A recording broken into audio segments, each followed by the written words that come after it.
Hi dear students, welcome to online class. This is a PUC second year English, a sunny morning. Okay, this is part 7. What we discussed in part 6. Part 6 ಅಲ್ಲಿ ನಾವೇನು discuss ಮಾಡಿದ್ವಿ ಅಂದರೆ Lara and ಗೊನ್ಸಾಲೋ ಇವರೊಬ್ಬರು ಏನು ಒಬ್ರಿಗೊಬ್ರು ಪರಸ್ಪರ ಮಾತನಾಡ್ತಾ ಹೋಗ್ತಿರ್ತಾರೆ. ಮೇರಿಸೆಲ್ಲ ಅನ್ನೋ ಪ್ಲೇಸ್ ಬಗ್ಗೆ ಮಾತಾಡ್ತಾ ಹೋಗ್ತಾರೆ. ಮೇರಿಸೆಲ್ಲ do you familiar that one? ನೀನು ಅದು ನಿಮಗೆ ಗೊತ್ತಾ ಮೇರಿಸೆಲ್ಲ ಅನ್ನೋ ಪ್ಲೇಸ್ ಅಂತ ಕೇಳ್ತಾನೆ. Is the name familiar to you ಅಂತ ಕೇಳಿದೆ. ಎಸ್, ಆ ಪ್ಲೇಸ್ ನನಗೆ ಗೊತ್ತು. ಆ ಪ್ಲೇಸಲ್ಲಿ ಕೆಲವು ದಿವಸ ನಾನು ಅಲ್ಲಿ ಏನು ಮಾಡಿದೆ, ನಾನು ಅಲ್ಲಿ ವಾಸವಾಗಿದ್ದೆ ಅಂತ ಗೊನ್ಸಾಲೋ ಹೇಳ್ತಾರೆ. ಅಲ್ಲಿ ಹೇಗೆ ಮಾತು ಬೆಳೀತಾ ಹೋದಾಗ ಅಲ್ಲೊಬ್ಳು ಸಿಲ್ವರ್ ಮೇಡನ್ ಅಂತ ಇದ್ರು. ಅವಳ ಹೆಸರು ಮೇ ಬಿ ಲಾರಾ ಲೊರೆಂಟೆ ಈ ಥರ ಒಂದು ಹೆಸರಿದೆ ಅಂತ ಹೇಳಿದಾಗ, ಓ ಹೌ ಸ್ಟ್ರೇಂಜ್ ಇಟ್ ವಾಸ್, ಅವಳು ನನಗೂ ಗೊತ್ತು ಅಂತ ಇಬ್ಬರು ಒಂದು ಕತೆ ಶುರುವಾಗ್ತದೆ. ಪಾರ್ಟ್ 6 ಹೇಳಿದೆ ಇಲ್ಲಿ ಒಂದು ಕತೆಗೆ ಒಂದು ತಿರುವು ಸಿಗ್ತದೆ. ಏನಿದು ಆ ಸಂಡೇ ಮಾರ್ನಿಂಗ್ ಇದೆಯಲ್ಲ, ಈ ಕತೆಗೆ ಒಂದು ತಿರುವು ಈ ಪೇಜಲ್ಲಿ ಸಿಕ್ಕಿರ್ತದೆ. ಆಮೇಲೆ ಸಿಲ್ವರ್ ಮೇಡನ್ ಅಂತ ಹೇಳಿದಾಗ ಹೌದು ನನಗಳು ಗೊತ್ತು, ಹೀಗೆ ಅವಳ ಸೌಂದರ್ಯದಿಂದ ಆಕೆ ಏನಾಗಿರ್ತಾಳೆ ಆ ಪ್ರದೇಶದಲ್ಲಿ ಭಾಳ ಹೆಸರು ಗಳಿಸಿರ್ತಾಳೆ. ಹೀಗೆ ಅವರು ಮಾತಾಡ್ತಾ ಹೋದಾಗ ಏನಾಗ್ತದೆ ಅಂತ ಇವನು ಹೇಳ್ತಾ ಹೋಗ್ತಾನೆ. ಅವಳು ಆ ಕಿಟಕಿ ಪಕ್ಕದಲ್ಲಿ ನಿಲ್ತಿದ್ದಳು.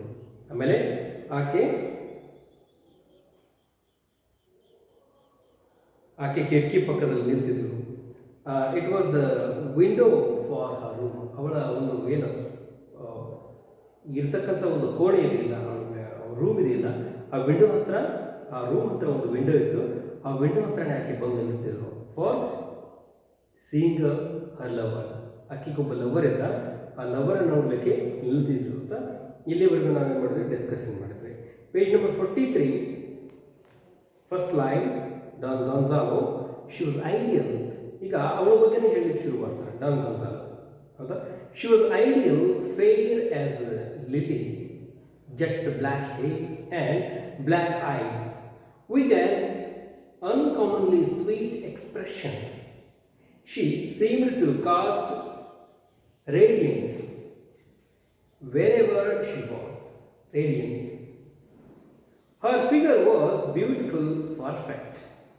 What forms of sovereign beauty God models in human clay. Beauty God models in human clay. She was dreaming. ಇಲ್ಲಿ ಆಕೆಯ ಬಗ್ಗೆ ವರ್ಣನೆ ಮಾಡಲಿಕ್ಕೆ ಶುರು ಮಾಡ್ತಾರೆ. ಯಾಳು ಏನು ವೆನೆನ್ಸಿಯಾ ಮೆರಿಸೆಲ್ಲ ಏನು ಪ್ಲೇಸನ್ನು ನೆನೆಸ್ಕೊಳ್ತಾರಲ್ಲ ಅವರಿಬ್ಬರು ಇದ್ದಂಥ ಪ್ಲೇಸ್ ಅದು, ಹೌದಾ? ಪಾರ್ಟ್ 6 ಏನು ಮಾಡಿದ್ರೆ ಅದರ ಬಗ್ಗೆ ಡಿಸ್ಕಷನ್ ಮಾಡಿದೆ. ನಿಮಗೆ ಪಾರ್ಟ್ 6 ವಿಡಿಯೋ ಬೇಕಾದರೆ ಡಿಸ್ಕ್ರಿಪ್ಷನ್ ಲಿಂಕ್ ಇದೆ, ಅಲ್ಲಿ ಹೋಗಿ ನೀವು ಪಾರ್ಟ್ 6, 5, 3, 2, 1 ವಿಡಿಯೋಸನ್ನು ನೋಡ್ಬೋದು. ಜೊತೆಗೆ ಗ್ರಾಮರ್ ವಿಡಿಯೋಸ್ಗೆಲ್ಲ ನಿಮಗೆ ಸಿಗ್ತದೆ. ಓಕೆ, ಇಲ್ಲಿ ಹೇಳಿಕೆ ಶುರು ಮಾಡ್ತಾರೆ ಯಾರ ಬಗ್ಗೆ? ಆತ ನೋಡುವಂತಹ ಸಿಲ್ವರ್ ಮೇಡಲ್, ಆ ಬೆಳ್ಳಿಯ ಆ ಸುಂದರಿ ಬಗ್ಗೆ ವರ್ಣನೆ ಮಾಡಲಿಕ್ಕೆ ಶುರು ಮಾಡ್ತಾರೆ. ಏನು? She was ideal. ಅವಳು ಭಾಳ ಅದ್ಭುತವಾಗಿ ಸುಂದರವಾಗಿದ್ದಳು. ಅವಳು ಹೇಗೆ ಒಂದು ಸುಂದರವಾದ ಮೂರ್ತಿ ಥರ ಇದ್ದಳು, ಬಹಳ ಆದರ್ಶವಾಗಿದ್ದಳು. ಫೇರ್ ಆಸ್ ಎ ಲಿಲ್ಲಿ, ಎಷ್ಟು ಸುಂದರವಾಗಿದೆ ಅಂದರೆ ಲಿಲ್ಲಿ ಅನ್ನೋ ಒಂದು ಫ್ಲವರ್ ಹೆಸರು. ಆ ಲಿಲ್ಲಿ ಫ್ಲವರ್ ಥರ, ಅಷ್ಟು ಹೂವಿನ ಥರ ಸುಂದರವಾಗಿದ್ದಳು. ಫೇರ್ ಆಸ್ ಎ ಲಿಲ್ಲಿ, ಆ ಒಂದು ಹೂವಿನ ಥರ ಸುಂದರವಾಗಿದ್ದರು. Jet black hair. Jet black ಅಂದರೆ ಅತಿಯಾದ, ಅಂದರೆ ಬಹಳ ಬ್ಲ್ಯಾಕಲ್ಲಿ ಏನಿರ್ತದೆ, 2-3 ಥರ ಬ್ಲ್ಯಾಕ್ ಇರುತ್ತೆ, ಹೌದಾ? ಪ್ರತಿಯೊಂದು ಬಣ್ಣದಲ್ಲಿ 2-3 ಥರ ಬಣ್ಣಗಳು. ಯಾವ ಥರ? ಬ್ಲ್ಯಾಕ್ ಒಂದು ತಿಳಿ ಕಪ್ಪು ಬಣ್ಣ, ಫುಲ್ ಗಾಢವಾದ ಕಪ್ಪು ಬಣ್ಣ ಅಂತ ಹೇಳ್ತಾರೆ.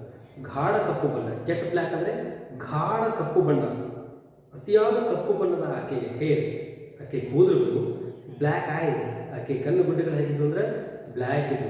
ಕೆಲವೊಬ್ಬರು ಬೇರೆ ಬೇರೆ ಕಲರ್ ಇರುತ್ತೆ, ಕೆಲವೊಬ್ಬರು ನೀಲಿ ಇರ್ತದೆ, ಕೆಲವೊಬ್ರದ್ದು ಬ್ರೌನ್ ಕಲರ್ ಇರ್ತದೆ. ಹಾಗೆ ಕಣ್ಣುಗಳು ಹೇಗಿತ್ತು ಅಂದರೆ ಬ್ಲ್ಯಾಕ್ ಕಲರ್ ಇರ್ತದೆ. With an uncommonly sweet expression. ಆಕೆಯ ಸೌಂದರ್ಯ ಹೇಗಿತ್ತಂದರೆ ಅದೊಂದು ಅಸಹಜವಾದ ಸೌಂದರ್ಯ, ಮತ್ತೆ ಆ ಕಡೆ ಇರಲಿಲ್ಲ ಅಂತ ಸೌಂದರ್ಯ, ಅಷ್ಟು ಆಕೆ ಅದ್ಭುತವಾದ ಸೌಂದರ್ಯ ಇತ್ತು. She seemed to cast radiance wherever she was. ಆಕೆ ಎಲ್ಲೇ ಇರಲಿ, ಕಾಸ್ಟ್ ಅಂದರೆ ಬೀರೋದು, ಪ್ರಭಾವ ಬೀರೋದು. ಆಕೆ ಎಲ್ಲೇ ಇರಲಿ, ಆಕೆ ಮನೆಯಲ್ಲಿರಲಿ, ಆ ಊರಲ್ಲಿರಲಿ, ಆಕೆ ಯಾವುದೋ ಒಂದು ಬೇರೆ ನಗರಕ್ಕೆ ಹೊರಡಿದ್ರೆ ತನ್ನದೇ ಆದ ಒಂದು ಸೌಂದರ್ಯದಿಂದ ಏನಾಗ್ತದೆ ಆಕೆ ಎಲ್ಲರನ್ನೂ ಅಟ್ರಾಕ್ಷನ್ ಮಾಡ್ತಾರೆ. ರೇಡಿಯೇಷನ್ಸ್ ಅಂತ ಹೇಳ್ತಾರೆ, ರೇಡಿಯನ್ಸ್ ತನ್ನ ಒಂದು ರೇಡಿಯೇಷನ್ನ ಬಿಡ್ತಾ ಇದ್ರು. ಓ ಇಲ್ಲಿ ಆ ಸಿಲ್ವರ್ ಮೇಡನ್ ಇಲ್ಲಿ ಇದ್ದಾಳೆ, ಓ ಇಲ್ಲೆಲ್ಲೂ ಬಂದಿದ್ದಾಳೆ ಆಕೆ ಅಂತ ಫೀಲ್ ಆಗಬೇಕು. ಅಂಥ ಒಂದು ಅದ್ಭುತವಾದ ಸುಂದರಿ ಅವರು ಅಂತ ಆಕೆ ಬಗ್ಗೆ ವರ್ಣನೆ ಮಾಡ್ತಾರೆ. Her figure was perfect, her figure was beautiful, perfect. ಆಕೆಯ ದೇಹ ಆಕೃತಿ ಹೇಗಿತ್ತು, ಆಕೆ ನೋಡಲಿಕ್ಕೆ ಟೋಟಲಿ ಆಕೆ ಹೇಗಿದೆ ಅಂದರೆ ಬ್ಯೂಟಿಫುಲ್, ಬಹಳ ಸುಂದರವಾಗಿದ್ದರು. ಪರ್ಫೆಕ್ಟ್ ಗರ್ಲ್, ಒಂದು ಏನು ಹುಡುಗಿ ಅಂದರೆ ಹೀಗೆ ಇರಬೇಕು, ಒಬ್ಬಳು ಸುಂದರಿ ಅಂದರೆ ಹೀಗೆ ಇರಬೇಕು ಅನ್ಲಿಕ್ಕೆ ಏನು ಎಲ್ಲರೂ ಮನಸ್ಸಿನ ಕಲ್ಪನೆ ಇರ್ತಾರಲ್ಲ, ಅಂತಹ ಕಲ್ಪನೆಯ ಸಾಕಾರವಾಗಿ ಮೂಡಿ ಬಂದಿದ್ದಾರೇನೋ ಅನ್ನುವಷ್ಟು ಸುಂದರವಾಗಿದ್ದರು. ಪರ್ಫೆಕ್ಟ್ ಹುಡುಗಿಯವರು ಅಂತ ಹೇಳ್ತಿದ್ದಾರೆ ಅವರು. What forms of sovereign beauty God models. Sovereign ಅಂದರೆ ಮಹಾರಾಣಿ, ಸಾಮ್ರಾಟನಿ, ಸಾಮ್ರಾಜ್ಞಿ ಅಂದಾಗೆ, ಕ್ವೀನ್ ಅಂದಾಗೆ. What forms of sovereign beauty God models in human clay. ಆಕೆ ದೇವತೆಗಳು ಹೇಗಿರ್ತಾಳಲ್ಲ, ದೇವತೆಗಳ ಸೌಂದರ್ಯ ಆಕೆಯಲ್ಲಿತ್ತು. ಆದರೆ ಆಕೆ ಮನುಷ್ಯರಲ್ಲಿದ್ದರು. ಮನುಷ್ಯರು ಏನಿದಾರಲ್ಲ ಈ ಜಗತ್ತಿನಲ್ಲಿ, ಆ ಮನುಷ್ಯರಲ್ಲಿ ಬದುಕಿ ಬಾಳ್ತಿದ್ದಾಳೆ ಆಕೆ ಮನುಷ್ಯರಲ್ಲ, ದೇವತೆ ಥರ ಸುಂದರವಾಗಿದ್ದಾಳೆ ಅಂತ ಹೇಳ್ತಾರೆ. ಶಿ ವಾಸ್ ಡ್ರೀಮ್, ಆಬ್ಸಲ್ಯೂಟ್ಲಿ ಅವಳೊಂದು ಕನಸು ಅಂತ ಇಲ್ಲಿ ಹೇಳ್ತಿದ್ದಾರೆ ನಾವು. ಇಲ್ಲಿ ಲಾರ ಏನು ಹೇಳ್ತಾಳೆ ಅದಕ್ಕೆ, ಅಸೈಡ್ ಅಂದರೆ ಮನಸ್ಸಿನಲ್ಲೇ ಗುಣಗುಣ, ಮನಸ್ಸಲ್ಲೇ ಹೇಳ್ಕೊಳ್ಳೋದು aside. If you but knew that dream was now by your side. If you would realize what dreams come true. Okay, aside ಅಲ್ಲೇ ಪಕ್ಕದಲ್ಲಿ ಹೊಳ್ಳಿ ತಾನೇ ಮನಸ್ಸಲ್ಲಿ ವಿಚಾರ ಮಾಡ್ತಾರೆ, ತಾನೇ ಮನಸ್ಸನ್ನು ಅಂದ್ಕೊಳ್ತಾರೆ. ಏನು ಅಂದ್ಕೊಳ್ತಾರೆ? If you but knew the dream was now by your side. ನೀನ ಅವಳೊಂದು ಅಲ್ಟಿಮೇಟ್ಲಿ ಅವಳೊಂದು ಏನು ಕನಸು ಅಂತ ಹೇಳ್ತಿದೆಯಲ್ಲ, ಆ ಕನಸು ನಿಮ್ಮ ಪಕ್ಕದಲ್ಲಿ ಕೂತಿದ್ದಾರೆ. ಆ ಪರ್ಫೆಕ್ಟ್ ಗರ್ಲ್, ಆ ಸಿಲ್ವರ್ ಮೇಡನು, ಆ jet black hair and black eyes and fair as lily, ಆ ಲಿಲ್ಲಿ ಹೂ ಥರ ಇರೋಳು, ಆ ಸುಂದರವಾದ ಹುಡುಗಿ ಮತ್ತಾರೋ ಅಲ್ಲ, ಲಾರಾನೇ. ಈಗೇನು ಗಾನ್ಸಾಲೋ ಮಾತಾಡ್ತಿದ್ದಾರಲ್ಲ, ಗಾನ್ಸಾಲೋ ಮಾತಾಡೋದೆಲ್ಲ ಯಾರ ಬಗ್ಗೆ ಮಾತಾಡ್ತಿದ್ದಾನೆ? ಲಾರಾ ಬಗ್ಗೆ. ಲಾರಾ ಮತ್ತು ಇವರು ತಮ್ಮ ಯೌವನದಲ್ಲಿ, ಈಗ ಅವ್ರಿಗೆ ವಯಸ್ಸಾಗಿದೆ. ಸನ್ನಿ ಮಾರ್ನಿಂಗ್ ಈ ಒಂದು ಪ್ಲೇಯಲ್ಲಿ ಅವರಿಬ್ಬರಿಗೆ ವಯಸ್ಸಾಗಿದೆ. ತಮ್ಮ ಯೌವನದಲ್ಲಿ ಅವರಿಬ್ಬರು ಪ್ರೀತಿಸಿದ್ರು, ಈಗ ಬೇರೆ ಹೇಗಿದ್ದಾರೆ. ಯಾವುದೋ ಒಂದು ಕಾರಣದಿಂದ ಬಂದು ವಾಪಸ್ ಏನಾಗಿದ್ದಾರೆ ಅವರು ಆ ಗಾರ್ಡನ್ದಲ್ಲಿ, ಆ ಒಂದು ಉದ್ಯಾನವನದಲ್ಲಿ ಮತ್ತೆ ಕೂಡಿದ್ದಾರೆ. ಕಾರಣಾಂತರದಿಂದ ವಿಷಯ ಹೊರಗೆ ಬರ್ತಾ ಇದೆ. ಮೊದಲಿಗೆ ಅವರು ಭೇಟಿಯಾದಾಗ ಒಬ್ರಿಗೊಬ್ರು ಗುರುತಿರಲಿಲ್ಲ, ಯಾಕಂದರೆ ಬಹಳ ವರ್ಷಗಳೇ ಕಳೆದಿವೆ, 30-40 ವರ್ಷಗಳೇ ಕಳೆದಿವೆ ಅವರು ಭೇಟಿಯಾಗ. ಇವತ್ತು ಭೇಟಿಯಾಗಿದ್ದಾರೆ, ವಿಷಯ ಹೊರಗೆ ಬರ್ತಾ ಇದೆ. ಹೊರಗೆ ಬರ್ತಾ ಬರ್ತಾ ಬರ್ತಾ ತಮ್ಮ ಯೌವನದ ದಿನಗಳನ್ನು ನೆನಪು ಮಾಡ್ಕೊಳ್ತಾ ಇದ್ದಾರೆ. ನೆನಪು ಮಾಡ್ತಾ ಒಬ್ರಿಗೊಬ್ರು ಗೊತ್ತಿಲ್ಲದಿನ ಸತ್ಯವನ್ನು ಹೊರಗೆ ಹಾಕ್ತಾ ಇದ್ದಾರೆ. ಇಲ್ಲಿ ಆಕೆ ಮನಸ್ಸನ್ನು ಅಂದ್ಕೊಳ್ತಾಳೆ, ಹೇಳಲ್ಲ. ಅಸೈಡ್ ಅಂದರೆ ಮನಸ್ಸಲ್ಲೇ ಅಂದ್ಕೊಳ್ತಾಳೆ, ನೀ ಏನು ಗಾನ್ಸಾಲೋ, ನೀ ಏನು ಯಾವ ಒಂದು ಸುಂದರವಾದ ಕನ್ಯೆ ಬಗ್ಗೆ ವರ್ಣನೆ ಮಾಡ್ತೀಯಲ್ಲ, ನಾನು ನಾನೇ, ಬಟ್ ನನಗೀಗ ವಯಸ್ಸಾಗಿದೆ, ನನ್ನ ಅಜ್ಜಿ ಆಗಿದೆ ಅಂತ ಹೇಳ್ತಿದ್ದಾರೆ. You would realise what dreams come to. ನೀ ಏನು ರಿಯಲೈಸ್ ಮಾಡ್ಕೊಂಡಿದ್ದೀರ, ಯಾವ ಡ್ರೀಮು, ಯಾವ ಹುಡುಗಿ ಅಂದ್ಕೊಂಡಿದ್ದೀರ, ಆ ಹುಡುಗಿ ನಾನೇ ಆಗಿದ್ದೆ, ಆ ಹುಡುಗಿ ಇದೆ, ಈಗ ಅಜ್ಜಿ ಆಗಿದ್ದೀನಿ ಅಂತ ಅಂದ್ಕೊಳ್ತಿದ್ದಾರೆ. ಅಲ್ಲವು ಜೋರಾಗಿ ಹೇಳ್ತಾಳೆ ಈಗ. She was very unfortunate and had a sad love affair. ಹೌದು, ಶಿ ವಾಸ್ ವೆರಿ ಅನ್ಫಾರ್ಚುನೇಟ್, ಅವಳು ಭಾಳ ದುರದೃಷ್ಟವಂತೆ. ಅಷ್ಟು ಸುಂದರವಾಗಿದ್ದಳು, ಆದರೆ ಅವಳು ಏನಾಗಿತ್ತು? Had a sad love story, had a love affair. ಅವಳೊಂದು ಅತ್ಯಂತ ದುಃಖಕರವಾದಂತಹ ಒಂದು ಪ್ರೇಮ ಸಂಬಂಧವನ್ನು ಇತ್ತು ಆಕೆಗೆ ಪ್ರೇಮ ಏನಾಗಿತ್ತು? ಭಗ್ನವಾಯಿತು. ಆಕೆಯ ಪ್ರೇಮ ಸಫಲಗೊಳ್ಳಿಲ್ಲ ಅಂತ ಹೇಳ್ತಾರೆ. Girls are very sad, they look at each other, very sad ಅಂತೂ ಒಬ್ರಿಗೊಬ್ಬರು ತಮ್ಮ ಮುಖವನ್ನು ನೋಡ್ಕೊಳ್ತಾರೆ. ಇಲ್ಲಿ ಏನು ಹೇಳ್ತಿದ್ದಾರೆ, ಇಲ್ಲಿ ರೈಟರ್ ಏನು ಹೇಳ್ತಿದ್ದಾನೆ, ಒಬ್ರಿಗೊಬ್ರು ವೆರಿ ಸ್ಯಾಡ್ ಅಂತ ಒಬ್ರಿಗೊಬ್ರು ಮುಖ ನೋಡ್ಕೊಳ್ಳುವಾಗ ರೈಟರ್ ಏನು ಎಕ್ಸ್ಪ್ರೆಷನ್ ಕೊಡ್ತಿದ್ದಾನೆ ಅಂದರೆ, ಗುರುತಾಯ್ತು ಅವ್ರಿಗೆ, ಗುರುತು ಹಿಡಿತಿದ್ದಾನೆ. ಈಕೆ ಗಾನ್ಸಾಲೋ ಅಂತಿದ್ದಾನೆ, ಈಕೆ ಲಾರಾನೇ ಪಕ್ಕ ಗೊತ್ತಾಗಿದೆ. ಲಾರಾ ಹೇಳ್ತಾಳೆ, ಓ ಇವನೇ ಗಾನ್ಸಾಲೋ, ನನ್ನ ಪ್ರೀತಿಸಿ ಹೋದವನು ಇವನೇ ಗಾನ್ಸಾಲೋ ಅಂತ ಗುರುತಾಯ್ತು ಇಬ್ಬರಿಗೆ. ಆದರೆ ಇಬ್ಬರು ಒಬ್ರಿಗೊಬ್ರು ಹೇಳ್ತಾ ಇಲ್ಲ, ಒಬ್ರಿಗೊಬ್ರು ಬಾಯಿ ಬಿಡ್ತಾ ಇಲ್ಲ. ಒಬ್ರಿಗೊಬ್ರಿಗೆ ಗೊತ್ತಾಗಿದೆ. ಅವಳಿಗೆ ಗೊತ್ತಿಲ್ಲ ಅಂತ ಇವನು ತಿಳ್ಕೊಂಡಿದ್ದಾನೆ, ಇವನಿಗೆ ಗೊತ್ತಿಲ್ಲ ಅಂತ ಆಕೆ ತಿಳ್ಕೊಂಡಿದ್ದಾನೆ. ವೆರಿ ಸ್ಯಾಡ್ ಅಂದಾಗ they look at each other, ಒಬ್ರಿಗೊಬ್ರು ಮುಖವನ್ನು ನೋಡಿಕೊಂಡ್ರು. ಲಾರಾ, ಈಗ ಲಾರಾ ಹೇಳ್ತಾರೆ, did you hear of it? ನೀ ಒಂದು ವಿಷಯ ಕೇಳಿದ್ಯಾ, ಅವಳ ಬಗ್ಗೆ ಒಂದು ವಿಷಯ ಕೇಳಿದ್ಯಾ ಅಂತ ಕೇಳಿದಾಗ ಎಸ್ ಡಾನ್ ಗಾನ್ಸಾಲ್ ಎಸ್ ಹೌದು ಕೇಳಿದ್ದೀನಿ. Laura, the way of providence are strange. Aside Gonzalo ಅಂದರೆ ಇದೇನು ಹೇಳ್ತಾಳೆ Laura, the ways of providence are strange. ಅವರ ಏನು ಆ ಪ್ರೇಮಿಗಳಿದ್ರಲ್ಲ ಇಬ್ಬರು, ಆ ಪ್ರೇಮಿಗಳಂದ್ರೆ ಯಾರು ಇವರೇ, ಆದರೆ ಬೇರೆ ಕಥೆಯ ರೂಪದಲ್ಲಿ ಹೇಳ್ತಿದ್ದಾರೆ ಅವರು. ಏನು ಪ್ರೇಮಿಗಳಿದ್ರಲ್ಲ, ಆ ಸುಂದರಿ ಇದ್ರಲ್ಲ, ಅವರ ಪ್ರೇಮದ ಮುಂದೆ ಏನಿದ್ದು ವಿಚಿತ್ರವಾದ ದಾರಿಗಳಿತ್ತು. ಅಂದರೆ ಸಕ್ಸಸ್ಫುಲ್ ಆಗಲಿಕ್ಕೆ ದಾರಿಗಳಿದ್ದಿದ್ದಿಲ್ಲ, ಅವರಿಗೆ ತೊಂದರೆಗಳಿತ್ತು ಅಂತ ಹೇಳಿದಾಗ ಓಹೋ ಇವನೇ ಗೊಂಜಾಲೋ. ಅಸಾಯ ಅಂದರೆ ತಾನೇ ಮನಸ್ಸಿನಲ್ಲಿ ಆ ಕಡೆ ಹೊರಡಿ ಅನ್ಕೊಂಡು ಇವನೇ ಗೊಂಜಾಲೋ ಪಕ್ಕ ಆಯಿತು ಅಂತ ಹೇಳ್ತಿದ್ದಾರೆ ಅವರು. Gonzalo, the gallant lover in the same affair. ಹೌದು ಗೊತ್ತು ನನಗೆ, ಅವ್ರದ್ದು ಏನಾಯಿತು, ಲವ್ ಫೇಲ್ಯೂರ್ ಆಯಿತು. ಯಾಕಂದರೆ ಅವ್ರಿಗೆ ಒಂದು ಒಳ್ಳೆಯ ಅಲ್ಲಿ ವಾತಾವರಣ ಇರಲಿಲ್ಲ. ಅಂದರೆ ಇಬ್ಬರು ಪ್ರೀತಿಸಿ ಮದುವೆ ಆಗುವಂಥ ಒಂದು ಸಂದರ್ಭ ಅಲ್ಲಿ ಸಿಗಲಿಲ್ಲ ಅವ್ರಿಗೆ ಅನ್ನೋದನ್ನು ಆತ ಒಪ್ಕೊಳ್ತಾನೆ. ದ ಗ್ಯಾಲೆಂಟ್ ಲವರ್, ಗ್ಯಾಲೆಂಟ್ ಅಂದರೆ ಧೀರ, ವೀರ, ಶೂರ ಅಂತ ಹಾಗೆ. Lover in the same affair, ಏನು ಅಫೇರ್ ಇದೆ ಆ ಒಂದು ಗ್ಯಾಲೆಂಟ್ ಲವರ್ ಅಂತ GALLANT. ಗ್ಯಾಲೆಂಟ್ ಅಂದರೆ ವೀರ ಅಥವಾ ಧೀರ, ಶೂರ, ಬ್ರೇವ್ ಮ್ಯಾನ್ ಅಂತ ಹಾಗೆ. ಏನು ಲವರ್ ಇದಲ್ಲ, ಏನು ಸಿಲ್ವರ್ ಮೇಡನ್ ಇದಲ್ಲ, ಆ ಸಿಲ್ವರ್ ಮೇಡನ್ ಸುಂದರವಾದ ಹುಡುಗಿಯ ಲವರ್ ಯಾರಂದರೆ ಒಬ್ಬ ಧೀರ ಲವರ್ ಆಗಿದ್ದ ಅಂತ ಹೇಳಿ. ಅಂದರೆ ನನ್ನ ಬಗ್ಗೆ ತಾನೇ ಕೊಚ್ಕೊಳ್ತಿದ್ದಾನೆ, ನಾನು ಅಂತ ಹೇಳ್ತಾ ಇಲ್ಲ, ಕಥೆಯಲ್ಲಿ ಬೇರೆ ಬೇರೆ ಹೇಳ್ತಿದ್ದಾರೆ. ಹಾಂ ದ ಡ್ಯುವೆಲ್, ಲಾರಾ ಹೇಳ್ತಾರೆ, ಹಾಂ ದ ಡ್ಯುವೆಲ್, ಹೌದು ಅಲ್ಲಿ ಒಂದು ಜಗಳ ಆಯಿತು. ಡ್ಯುವೆಲ್ ಅಂದರೆ ಯುದ್ಧ, ದ್ವಂದ್ವ ಯುದ್ಧ, ಜಗಳ, ಅಲ್ಲಿ ಒಂದು ಜಗಳ ಆಯಿತು. ಗೊಂಜಾಲೋ, ಪ್ರೀಶಿಯಸ್ಲಿ ದ ಡ್ಯುವೆಲ್, ಖಂಡಿತವಾಗಿ ಜಗಳ ಆಯಿತು. ಗೊಂಜಾಲೋ ಹೇಳ್ತಾನೆ, the gallant lover was my cousin. ಆ ಗ್ಯಾಲೆಂಟ್ ಲವರ್ ಏನಿರಲ್ಲ ಅವನು ನನ್ನ ಕಸಿನ್. ಇಲ್ಲಿ ಏನು ಹೇಳ್ತಿದ್ದಾನೆ ಅಂದರೆ ಆತ ನನ್ನ ಕಸಿನ್ ಅಂತ ಹೇಳ್ತಿದ್ದಾನೆ. ಗ್ಯಾಲೆಂಟ್ ಲವರ್ ಅವನು ನನ್ನ ಕಸಿನ್. ಗೊಂಜಾಲೋ ಏನಾಗಿರ್ತಾನೆ ಅವನು, ಆದರೆ ನಾನು ಅಂತ ಒಪ್ಕೋಬಾರ್ದು. ನಾನು ಅಂತ ಒಪ್ಕೋದ್ರೆ ಅದೇನಾಗ್ತದೆ, ಸಮಸ್ಯೆ ಆಗ್ತದೆ. ನೀನು ಯಾಕೆ ಆಗ ನನ್ನ ಬಿಟ್ಟು ಹೋದಿ ಅಂತೇಳಿ ಲಾರಾ ಕೇಳ್ತಾಳ ಅನ್ನೋ ಹೆದರಿಕೆ ಇದ್ದ.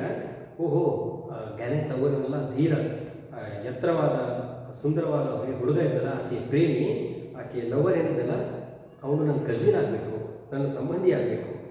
Of whom I was very fond, ಅವನು ನನಗೆ ಭಾಳ ಪರಿಚಯ, ನನ್ನ ಬಹಳ ಒಂದು ಒಳ್ಳೆಯ ಸ್ನೇಹಿತ ಅವನು ಅಂತ ಹೇಳ್ತಾರೆ.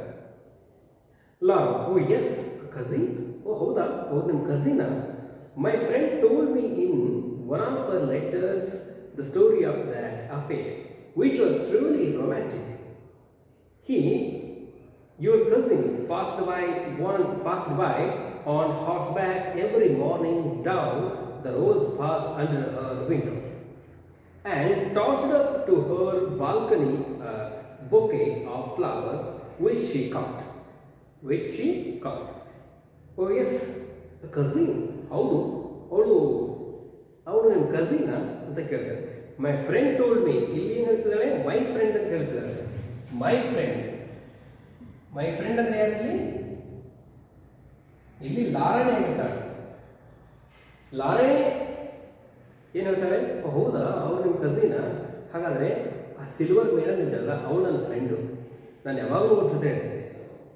ಇಲ್ಲಿ ಕಸಿನ್ ಅಂತ ಹೇಳಿ ನನ್ನ ಭಾರಿ ಪರಿಚಯ, ನನ್ನ ಭಾರಿ ಒಂದು ಜಿಗ್ರಿ ದೋಸ್ತು, ನನ್ನ ಕ್ಲೋಸ್ ಫ್ರೆಂಡು, ನಾವು ಅವನ ಜೊತೆ ಇರ್ತಿದ್ದೆ ಅಂತ ಹೇಳಿದಾಗ ನನ್ನ ಕ್ಲೋಸ್ ಫ್ರೆಂಡು, ನನ್ನ ಸಂಬಂಧಿ, ನಾವು ಅವನ ಜೊತೆಗೆ ಇರ್ತಿದ್ದೆ. ಇವನ್ ಡಾನ್ ಗೊಂಜಾಲೋ ಹೇಳಿದಾಗ ಲಾರಾ ಏನು ಹೇಳ್ತಾಳೆ, ಹೌದು ಅವಳನ್ನ ಬಹಳ ಬೆಸ್ಟ್ ಫ್ರೆಂಡು, ನಾನು ಕೂಡ ಅವ್ರ ಜೊತೆಯಲ್ಲಿ ಇರ್ತಿದ್ದೆ ಯಾವಾಗಲೂ ಅಂತ ಇವಳು ಹೇಳ್ತಾರೆ. Okay, my friend told me in one of her letters, ನನ್ನ ಗೆಳತಿ ಹೇಳ್ತಿದ್ರು, ಆಕೆಯ ಒಂದು ಪತ್ರದಲ್ಲಿ, ಆಕೆ ತನ್ನ ಬರೆದ ಪತ್ರದಲ್ಲಿ ಒಂದಿಷ್ಟು ಸ್ಟೋರಿನ ಹೇಳ್ತಿದ್ರು. The story of that affair, ಆ ಒಂದು ಸಂಬಂಧದ ಬಗ್ಗೆ, ಆ ಲವ್ ಬಗ್ಗೆ ಒಂದಿಷ್ಟು ಕಥೆಗಳನ್ನು ಹೇಳ್ತಿದ್ರು. ವಿಚ್ ವಾಸ್ ಟ್ರೂಲಿ ರೊಮ್ಯಾಂಟಿಕ್, ಅದು ತುಂಬ ಅದ್ಭುತವಾದ ಒಂದು ರಮ್ಯವಾಗಿತ್ತು. ಅದೇನಾಗಿತ್ತು, ಭಾಳ ರೊಮ್ಯಾಂಟಿಕ್ ಆಗಿತ್ತು. Your cousin passed by on horseback, ಅವನೇನಿದ್ನಲ್ಲ ನಿಮ್ಮ ಕಸಿನು, ನಿಮ್ಮ ಬ್ರದರ್ ಇದ್ನಲ್ಲ, he passed by on horseback every morning. ಅವನು ಆ ಹುಡುಗಿಯ, ಆ ಸುಂದರಿ ಇದ್ದಳಲ್ಲ, ಸುಂದರಿಯ ಮನೆ ಮುಂದೆನೇ ಈ ಪಾಸ್ಡ್ ಆನ್ ಹಾರ್ಸ್ ಬ್ಯಾಕ್, ಕುದುರೆಯ ಮೇಲೆ ಕುಂತು ಆಕೆಯ ಮನೆ ಮುಂದೆ ಆತ ಏನು ಮಾಡ್ತಿದ್ದ, ಪ್ರತಿದಿನ ಅಲ್ಲಿ ಹಾಸ್ಯ ಹೋಗ್ತಿದ್ದ. ಅದೇ ದಾರಿಯಲ್ಲಿ ಹೋಗೋದು ಬರೋದು ಮಾಡ್ತಿದ್ದ ಪ್ರತಿದಿನ morning, every morning, down the rose path under her window. ಆತ ಏನು ಮಾಡ್ತಿದ್ದ, down the rose path under her window and tossed up to her balcony a bouquet flower which she caught. ಆತ ಏನು ಮಾಡ್ತಿದ್ದ, ಅಲ್ಲಿ ಆ ದಾರಿಯಲ್ಲಿ ಬರ್ತಿದ್ದ, ಆಕೆಯ ಒಂದು ಕಿಟಕಿ ಹತ್ರ ಏನು ಮಾಡ್ತಿದ್ದ, ಬೊಕ್ಕೆ, ಫ್ಲವರ್ ಬೊಕ್ಕೆ, ಹೂಗುಚ್ಚ ಏನು ಮಾಡ್ತಿದ್ದ, ಬಿಸಾಕ್ತಿದ್ದ. ಎತ್ತಿ ಟಾಸ್ ಅಂದರೆ ಎತ್ತಿ ತೂರ್ತಿದ್ದ. ಬೊಕ್ಕೆಯನ್ನು ಅವಳಿಗೆ ಕ್ಯಾಚ್ ಹಿಡಲಿಕ್ಕೆ ಕ್ಯಾಚ್ ಮಾಡಲಿಕ್ಕೆ ಕೊಡ್ತಿದ್ದ. ಆಕೆ ಏನು ಮಾಡ್ತಿದ್ದು, ಶಿಕಾಟ್, ಕಾಟ್, ಆಕೆ ಅದನ್ನು ಕ್ಯಾಚ್ ಮಾಡ್ತಿದ್ದಳು, ಕ್ಯಾಚ್ ಮಾಡಿ ಕೊಡ್ತಿದ್ದ. ದಿನಾಲೂ ಹೀಗೆ ಆಕೆಗೆ ಏನು ಮಾಡ್ತಿದ್ದ, ಹೂವನ್ನು ಕೊಡ್ತಿದ್ದ. ತನ್ನ ಪ್ರೀತಿಯನ್ನು ವ್ಯಕ್ತಪಡಿಸಲಿಕ್ಕೆ ಆಕೆ ಹೂವನ್ನು ಕೊಡ್ತಿದ್ದ, ಹೂವನ್ನು ಕೊಟ್ಟು ಹೋಗ್ತಿದ್ದ. ಇಬ್ಬರು ಅವಾಗ ಮಾತನಾಡ್ತಿದ್ರು, ಸಂಭಾಷಣೆ ಮಾಡ್ತಿದ್ರು, ಕಣ್ಸನ್ನೆಯಲ್ಲಿ ಮಾತನಾಡ್ತಿದ್ರು. ಇದನ್ನೆಲ್ಲ ಆಕೆ ಹೇಳ್ತಿದ್ದಾಳೆ, ಹೌದಾ? ಗೊಂಜಾಲೊ ಹೇಳ್ತಾನೆ, ಅವನು ಹೇಳ್ತಾನೆ, and later in the afternoon the gallant horseman would return by the same path and catch the bouquet of flowers she would toss him. Am I right? Okay. And the later afternoon, Gonzalo ಆಕೆ ಅರ್ಧ ಹೇಳಿದ ಕಥೆಯನ್ನು ಈತ ಏನು ಮಾಡ್ತಾನೆ, ಮತ್ತೆ ಶುರು ಮಾಡ್ತಾನೆ. ಲೇಟರ್ ಇನ್ ದ ಆಫ್ಟರ್ನೂನ್, ಹೌದು, ಮಧ್ಯಾಹ್ನದ ಮುಂಜಾನೆ ಹೋಗ್ತಿದ್ದವ, ಮಧ್ಯಾಹ್ನ ವಾಪಸ್ ಬರ್ತಿದ್ದ ಅದೇ ರಸ್ತೆಯಲ್ಲಿ. ಗ್ಯಾಲೆಂಟ್ ಹಾರ್ಸ್ ಮ್ಯಾನ್, ಧೀರ, ವೀರ, ಸುಂದರವಾದಂಥ ಏನಿದ್ನಲ್ಲ ಹಾರ್ಸ್ ಮ್ಯಾನ್, ಆ ಲವರ್ ಇದ್ದಲ್ಲ, ಅವನು ವಾಪಸ್ ಕುದುರೆ ಮೇಲೆ ಅದೇ ದಾರಿಯಲ್ಲಿ ಬರ್ತಿದ್ದ. Would return by the same path, ಅದೇ ದಾರಿಯಲ್ಲಿ ವಾಪಸ್ ಬರ್ತಾ ಇದ್ದಾಗ, and catch the bouquet of flowers, ಮತ್ತೆ ಏನು ಮಾಡ್ತಿದ್ದ, ಹೋಗುವಾಗ ಈತ ಆಕೆಯ ಹೂಗುಚ್ಚವನ್ನು ಕೊಟ್ಟು ಹೋಗಿರ್ತಿದ್ದ, ಬರುವಾಗ ಆಕೆಯವರಿಗೆ ಹೂಗುಚ್ಚವನ್ನು ಕೊಡ್ತಿದ್ರು. ಅಂದರೆ ಆತನಿಗೆ ಮೇಲಿಂದ ಒಗಿತಿದ್ರು, ಯಾಕಂದರೆ ಕೆಳಗಡೆ ಬರಲಿಕ್ಕೆ ಆಗ್ತಿದ್ದಿಲ್ಲ. ಯಾಕಂದರೆ ಅವಳ ತಂದೆ, ಅಣ್ಣ ಅವರಾದರೂ ಇರ್ತಾರೆ, ಕದ್ದು ಮುಚ್ಚಿ ಏನು ಮಾಡ್ತಿದ್ರು, ಅವರು ಪ್ರೀತಿಸ್ತಿದ್ರು. ಮೇಲಿಂದ ಕೆಳಗಡೆ ಇವನಿಗೋಸ್ಕರ ಆಕೆ ಬೊಕೆಯನ್ನು, ಹೂಗುಚ್ಚವನ್ನು ಎಸಿದ್ರು. She would toss him. Am I right? ಆಕೆ ಏನು ಮಾಡ್ತಿದ್ರು, ಹೂಗುಚ್ಚವನ್ನು ಇವನು ಕೊಡ್ತಿದ್ರು. ಹೌದು, ನಾನು ಹೇಳೋದು ಸತ್ಯವಿದೆಯಾ ಅಂತ ಕೇಳ್ತಾನೆ. ಎಸ್ ಡಾನ್ ಹೇಳ್ತಾನೆ, yes, they wanted to marry her to a merchant whom she would not have.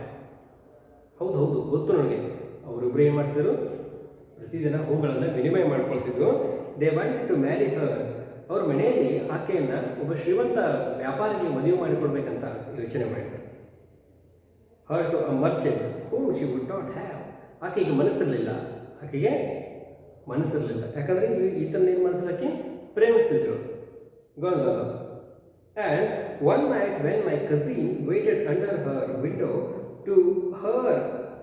To hear her sing, this other person presented himself unexpectedly. Gonzalo ಹೇಳ್ತಾನೆ, ಆ್ಯಂಡ್ ಒನ್ ನೈಟ್, ಒಂದು ರಾತ್ರಿ, when my cousin waited under her window, ಒಂದು ರಾತ್ರಿ ನನ್ನ cousin ಇದನ್ನಲ್ಲ ಆತ weighted under her window, ಆಕೆ ಕಿಟಕಿಯ ಕೆಳಗಡೆನೆ wait ಮಾಡ್ತಾ ಕೂತಿದ್ದ. ಯಾವುದಕ್ಕಾಗಿ? ಟು ಹಿಯರ್ ಹರ್ ಸಿಂಗ್, ಆಕೆಯ ಧ್ವನಿ ಕೇಳಬೇಕು, ಆಕೆ ಹಾಡುಗಳನ್ನು ಕೇಳಬೇಕಂತ ಅಲ್ಲಿ ಕಾದುಕೊಳ್ತಿದ್ದ. This other person presented himself unexpected, ಅಲ್ಲಿ ಅವ್ರ ಮನೆಯ ಒಬ್ಬ ವ್ಯಕ್ತಿ ಬಂದ್ಬಿಟ್ಟ, ಅಂದರೆ ಸಿಕ್ಕಾಕೊಳ್ಳೋ ಸ್ಥಿತಿಯಲ್ಲಿ ಇದ್ದ ಅಂತ ಇಲ್ಲಿ ಕಥೆಯನ್ನೇ ಹೇಳ್ತಾರೆ. ಓಕೆ, ಇವತ್ತಿಗೆ ನಾವೇನು ಮಾಡೋಣ,